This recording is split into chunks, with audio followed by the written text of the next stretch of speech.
Welcome to the show, everyone. I have a returning guest. You may not have heard her before, but Lori Shelley was on West Coast Woman Rising, episode 18. She was one of our launch partners, and it was time to have her on the Empowering Minds Network. So, welcome to the show, Lori.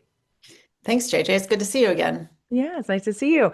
So, your story starts with becoming a coach out of you had a financial background. Yep.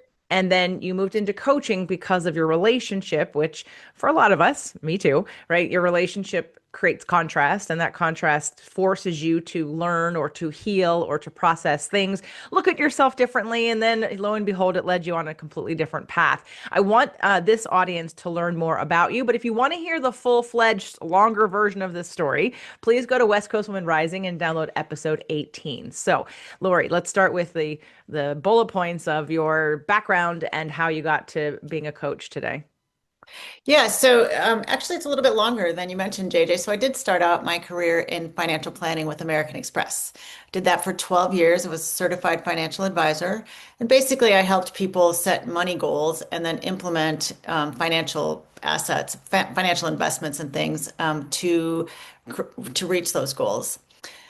And in there, I also became the regional director of training, which just means that I trained people. The people side of that business was really my love. After that, I stayed home with my kids for 13 years. Then I went into HR for another 13 years. So I'm 63 and recently launched a coaching practice for, I call it my semi-retirement time in life, thinking between 63 and 73, and really just trying to give back and help people, especially people that helped me in part of my story.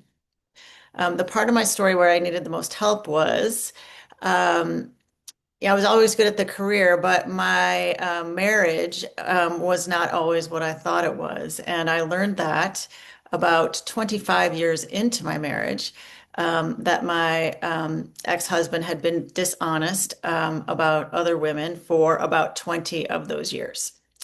It was very covert. It was a lot of lies. And so that's when I started needing help for me personally to figure out how I got into that, how I didn't know, and what I wanted to do next so I didn't become a bitter woman.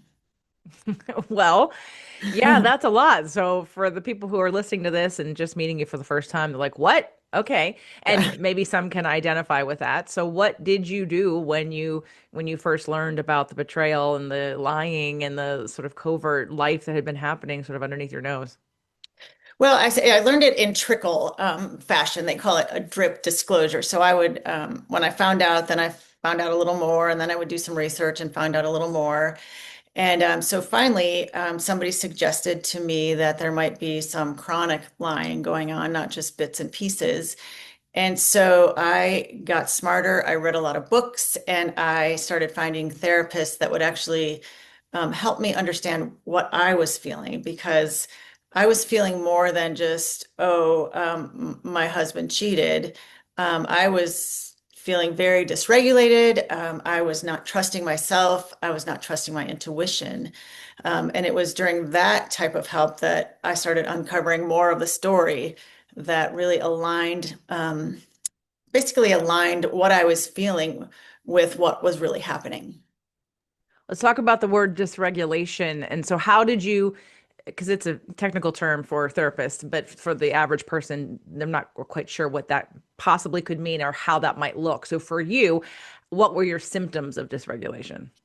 Yeah, so I was short-tempered. I felt depressed. I would actually have this feeling of depression as I would go closer to my home. And I thought that was all me. I was short-fused, I would say. When I started uncovering the truth, I became actually rageful, which was not part of my personality or anything I'm actually proud of today. But it was a sign to me that I was in trouble. I was in trouble personally and not really who I wanted to be. And so I needed to, if I wanted to fix that, I needed to fix that, get a hold of it. I hear you, and I know those feelings are not necessarily comfortable, but they are explainable. I mean, they are very Totally. understandable, right? I mean, you just had your whole life blow up in your face, Well, basically. so as I was having these feelings, I didn't know the full truth of the matter. And so sometimes it seemed like my rage was a little bit out of proportion to what the truth I knew. But through what we did was a formal therapeutic disclosure where there was a polygraph, and my ex-husband told me the whole truth about what was happening. That actually, for me, equalized my dysregulation with what was actually going on. It was a very healing process for me. Great. And I know you're now specializing in working with women who have Mhm. or are going through or have gone through the same thing, correct? Yeah, exactly. Exactly. And I'm, just getting people in the right hands where somebody understands them. That was what helped me the most. And so helping other women have a place to talk to about how confusing this kind of situation is and why. And then help them, kind of look at another way to handle it. I know that you are working with and like the coaches that helped you and Mhm. working with that population and with people. And if there were some ways to start to identify, like if there was a step, like what would be a first step? Obviously, obviously you want to find someone that you resonate with, and if you're going to work with someone, but within a program or something someone could start doing today, like how did you handle or how would you coach somebody through the first couple of steps of learning about this deception? Yeah, so learning about this deception, whether you get it all dumped in your lap or you get an inkling of the truth, is like, it's like, where was I when all this was happening?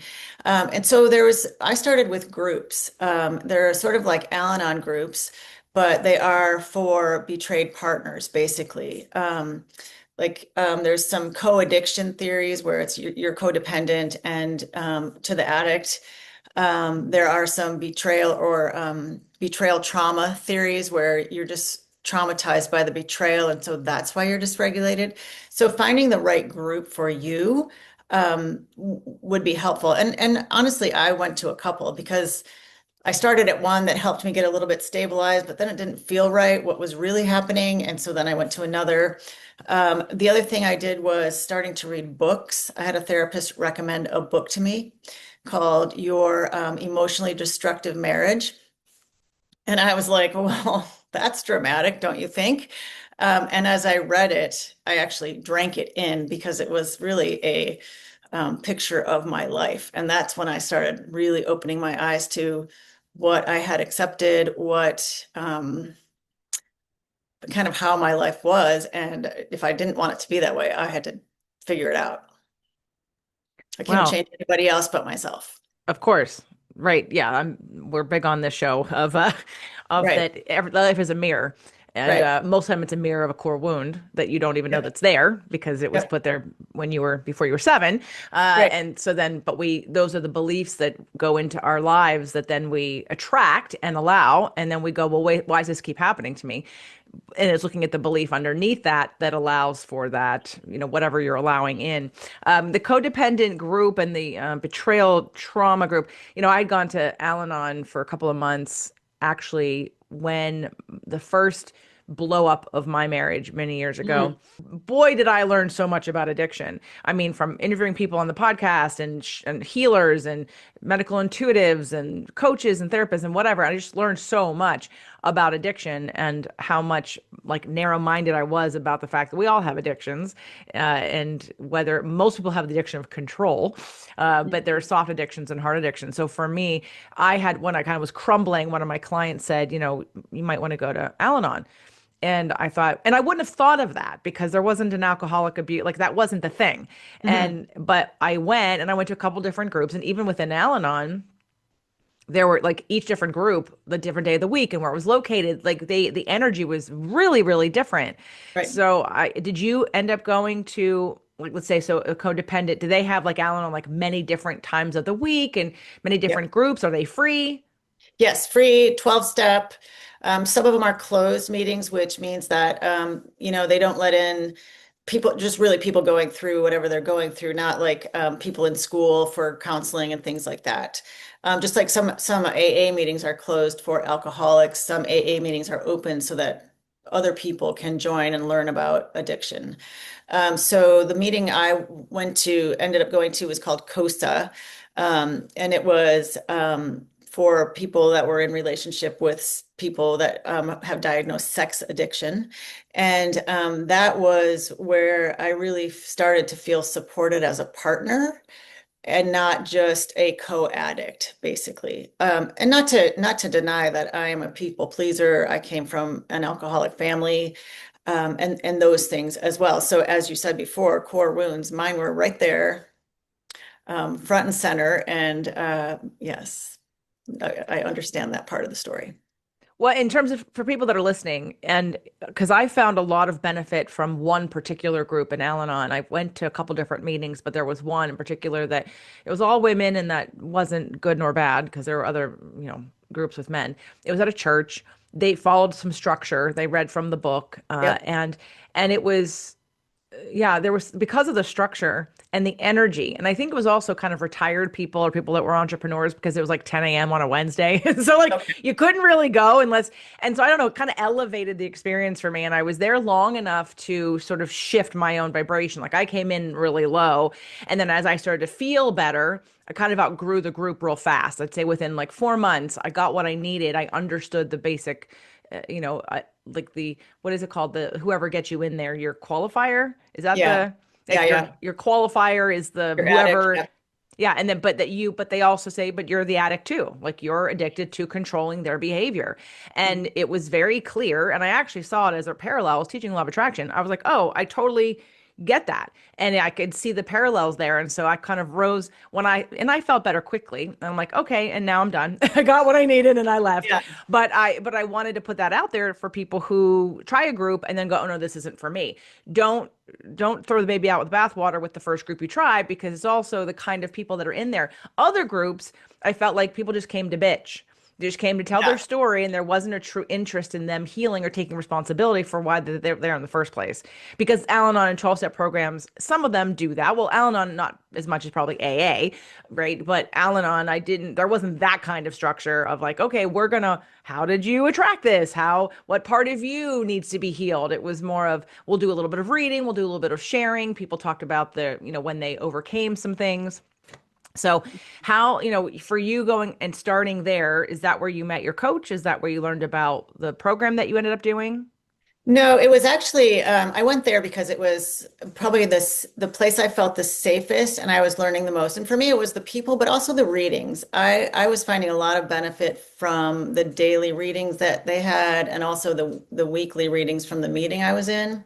I also outgrew the group pretty quickly and became the person who takes the front calls because since it's a closed group, somebody kind of interviews you. And so I found that I was really good at helping people at least get into a group and feel safe in a group, instead of saying, "Well, I'm too scared to go to a group," or "I don't want to air my dirty laundry in public," or whatever it is. But that was really helpful in kind of opening my eyes. From there, some of the people in the group were then referring me to therapists and listening to what kind of their therapist were telling them. I was like, oh. So there was one particular woman that I thought, okay, this is what I need. I'm smart, I'm educated, I don't feel like I could be bullied or lied to, and I was being bullied and lied to, and so I needed a tough therapist that could kind of meet me where I was and blast the truth in my face. And so I found that. And from there, it was like a jungle, the jungle gym where you're going from one bar to the next. And what I'm most proud of myself for is that I kept learning. I kept searching and learning for, okay, how am I gonna get myself out of this and make sure it doesn't happen again? Yeah. So talk to me about how you work with the clients that you work with, how you attract them, how you guide them. Are there multiple ways? Obviously, it's probably individualized as everybody is, but do you have any kind of program that you put people through? Yeah, so a couple ways actually. I work with people individually. Most of the time, I meet them through groups that I run. So I actually, from that therapist I mentioned, she introduced me as I healed more to a coach that I've worked with since 2019. And I've worked with her in many ways through groups, individually, and also through classes that she teaches. And so now I co-coach with her. So our groups are, one of them is for people that are in betrayal, have betrayal in their lives, and they're deciding to divorce or separate from their husbands. There's another whole group of people in this industry that help you reconcile and stay together. That is not what happened in my case. And so I work with women who are thinking about divorcing, deciding to divorce, just divorced. So they're really in that like, gosh, what am I going to do next kind of phase. So that's one group. Another group that we are doing right now is called the Spiral Path. And that is for somebody who's pretty much healing from their trauma, but yet trying to figure out, okay, who am I after all of this? So we go through, it's kind of like a labyrinth where you start in the middle and figure your way out of it. And so there's three parts. It's what do you want to leave behind? What do you want to acknowledge? And then what do you want to walk away with? And that's a 6-month group that we teach right now. Great. So do So you invite people to groups first before you work with them one-on-one, or is it a common combination? yeah, it's a lot of times what they can afford. It's a lot of times what they want. I find, the first group I ever went to, I was not about it. I find a group of people that have been through a similar experience, not exactly the same, but similar is a key to healing, actually. To have somebody fully understand, there's no victim blaming, there's none of that. It's like understanding and then understanding the steps to, look within and figure out what you want. Yeah. What's gonna work for you, not me, what I think will work for JJ. It's what helped JJ look within and go, what do I want? Hmm.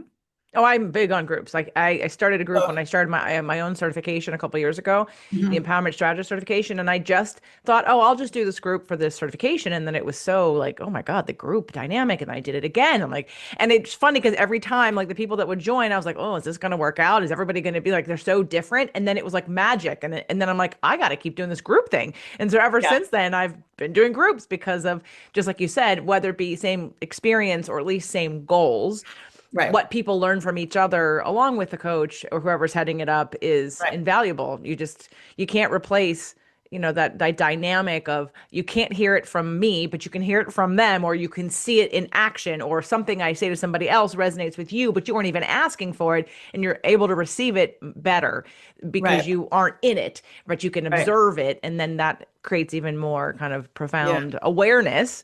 Um, The one group that awesome. I run has been running for 7 years. And so, Wow. yeah, so it's just kind of a ongoing, people opt in, and when they're ready, they opt out. And sometimes they're always welcome back in case they have some experience where they need a little guidance or help or support. But then there's other therapists and people that refer people to that group as they choose divorce or separation, and they need that kind of support.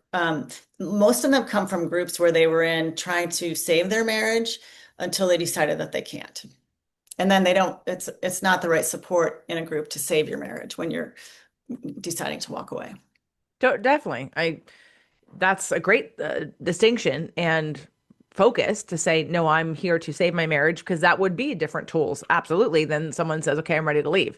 What do I Right. do? Have you given any thought to on our interview for West Coast Women Wet Rising? I just felt this strong like zone of genius for you of like helping women financially who are getting divorced. Have you ever thought about doing that? Yeah, so the things I bring to my coaching practice are, I think I didn't get to this first, but my financial planning career. So I'm well versed in that with Series 6, Series 7 investments. But after I stayed home with my kids, I became an HR professional. And so the things I can bring to divorcing women are the financial aspects, the negotiations in divorce. I learned, some of that is financial, and some of that I learned the hard way. The parenting with the stay-at-home mom becoming the leader of their family, or just the woman that wasn't the leader of their family becoming the leader of their family. And then finally, HR. So if they have to go back to work, if they're trying to find, how they're going to support their family, help them figure out what career is going to be best, what income they need, and those kind of things. So I have a pretty broad range of just my past experience and careers that I think, fit really well with a divorcing woman, basically. I think it's a niche for you, that for the marketing aspect. And whether they start with just needing the help financially and then move into the emotional, or they come in emotional and move to the financial, either one feels like it's so specific. And I've never heard anyone say they like specialize in that. So to me, I'm like, bing, Yeah. bing, bing. Yeah. So if you're listening to this and that is you, obviously Lori is your gal. And I know that you have a free consultation on your website Yep. that is available for anyone to meet you and discuss and see if you're a fit energetically and what your goals are and what the offers are, programs and one-on-one coaching. What would you say are some of the results that you and your clients have gotten from this work? Probably the thing that I see the most is, a lot of times when they start, when I say dysregulated, they're crying, they cry very easily. They're talking about him and he did and blah, blah, blah. And by the time they leave group, it's, first of all, they're much more regulated and solid in their person. But they are also more like, here's what I accepted and here's what I'm no longer going to accept. Here's who I am. And yes, this is part of my story, but it is not my story. And so seeing people make that switch is probably the most beautiful thing to watch. And it makes me feel like, okay, this person's going to be okay from when they come in and they're not okay at all. The other thing that I'm finding is people, if they have kids and they're in this situation, they're always worried about their children. And in one of my groups, we did I'm also certified in families that have grown up with this trauma. And we talked to 9 women, but between everybody, there was 26 kids involved, but just based on how many kids they each had. And so the impact of that, if you just do the math, is huge. And so a lot of times we talk about how they talk to the kids, even adult kids, what they say, what's too much to say, how do you draw the boundaries? Do I want my ex-husband to come on vacation with us? Do I not? Like it's all of that kind of stuff too, because your whole life changes when you get divorced. Yes, I know. How, for me, I don't have kids, period. Minus my cats, which are my children. As everyone who comes to my house says, I'm coming back as my next life as one of your cats. And I said, yes, get in line. Even just the pictures. I'm a person who never like I think I ripped up a picture one time in my entire life. But to me, like your history is your history, good or bad, it made you who you are. It brought you to where you are. And so I'm not one for regrets. I don't like to look at something as a mistake. I don't believe in mistakes. I believe in that this is your life path, this is your soul's journey, and you have to go through these things to get to. It's like in order to learn forgiveness, someone has to betray you. You can't learn forgiveness unless you are hurt in the way of like you have to forgive somebody. Or self-love. If you need to learn self-love in this lifetime, then you're gonna feel abandoned all the time, or Yeah. probably have an abandonment wound. How to say So, no. right. The first time I heard there was a concept called the gift in the wound, and I was like, dude, no way. There's no kiss here. But because I was so hurting and so like didn't know which end was up. But the gift in the wound is huge. There's so many ways that I can see now out a few years from this that had this not happened, I wouldn't be where I am today. I wouldn't have the relationship I have with my adult kids today.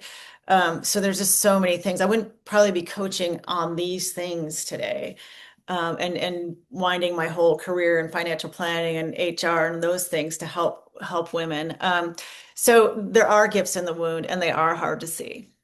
Well, And especially in the beginning, but it's the concept, there's the idea of spiritual bypassing, and it's not, I'll use Abraham's vibrational scale, like if shame's at the bottom and joy and love are at the top, you're not going to go from years and years and years of being depressed and frustrated and feeling unsafe and feeling, betrayed, if you will, and then to feel love and free. Like that's not going to happen overnight. But if right, you understand that the process is climbing the mountain, and when you right. climb to the mountain, your vista and your view is going to be very different than being on the ground. Uh, um, Reverend T.D. Jakes. I haven't talked about him in a long time. I used to love him and watch some of his sermons. And he was on Super Soul Sunday a couple times and Mass Life Class with Oprah.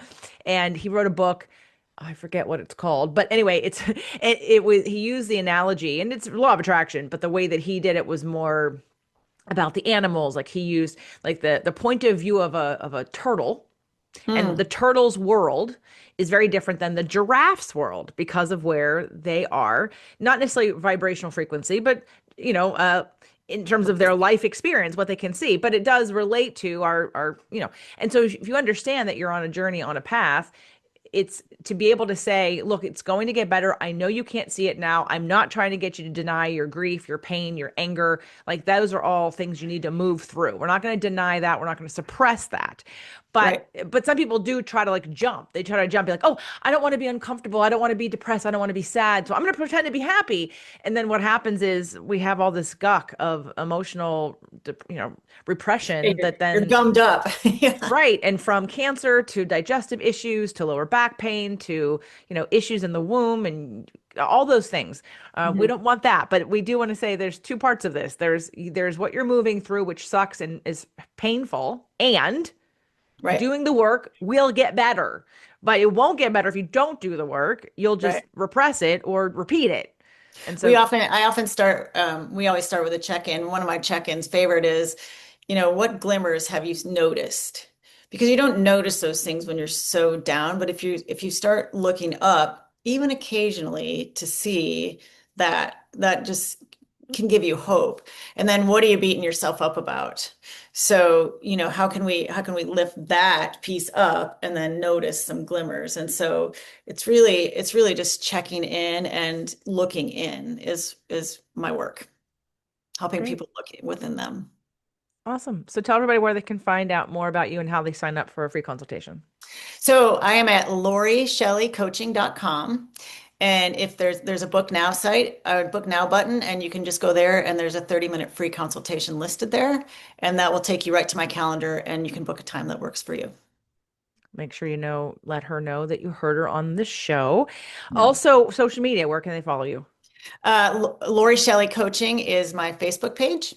I am in the process still I'm in a social media class, so I'm learning all these things at age 63, which is part of the excitement of, you know, reinventing myself at this age. But so I'm in a class on social media. So I will launch a social media campaign in January.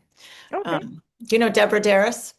I do. Deborah and I go way Oh, do back, you? Yeah, so way back. she's teaching a social media class. So it's awesome. Actually, I just interviewed her for West Coast Women Rising. Tanya and I did before I left for my vacation that I just came back from. So Oh, yeah, no, where'd you Deb and go? I was on a cruise with my boyfriend's 92-year-old mother and 93-year-old Oh, boyfriend. It was the yeah. only way to get them to California to our house because Ted won't fly anymore. However, after this trip and how easy it was for them to get back from wheelchair to wheelchair service, from baggage service and pickups and drop-offs, they said it couldn't have gone smoother. So Oh, nice. that may encourage them to come back because his mother's like, "Can I just live here?" I said, "Yes, yes, you could please," because you know she's getting up there. And I said, "You need to come see our house." She saw the last two places we lived in, but we own this house. This is our life, and I Yeah. really wanted her to get here. So yeah, I've been Nice. like not working for 3 weeks, and I'm Oh, all sweet. like back on. So Yeah.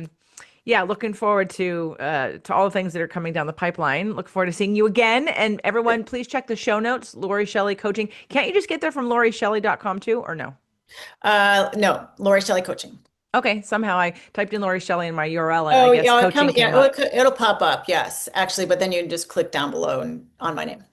Okay, That's so my name. if you're interested in having a conversation with Lori, and if this doesn't fit you, but you know someone that it does fit, please forward this show, share this episode with whoever needs this, because we talked about a lot of great stuff. Someone who needs support, someone who could need the financial aspect too, because again, like I think just think that's a real strong niche for you. I'm Yeah. gonna keep beating that one down, but the whole thing, the whole package. If you resonate with Lori and or someone that you know is struggling, please send them this episode so they can get the help that they need. Lori, thank you so much for being on the show. Yeah, I also want to throw out that if you are trying to reconcile and you want to call, I know people in this side of the business, so I'm happy to refer you to the right hands too. So there's plenty of people out there that I know that can help with certain aspects of this whole, process of living life with not quite how you imagined in your marriage.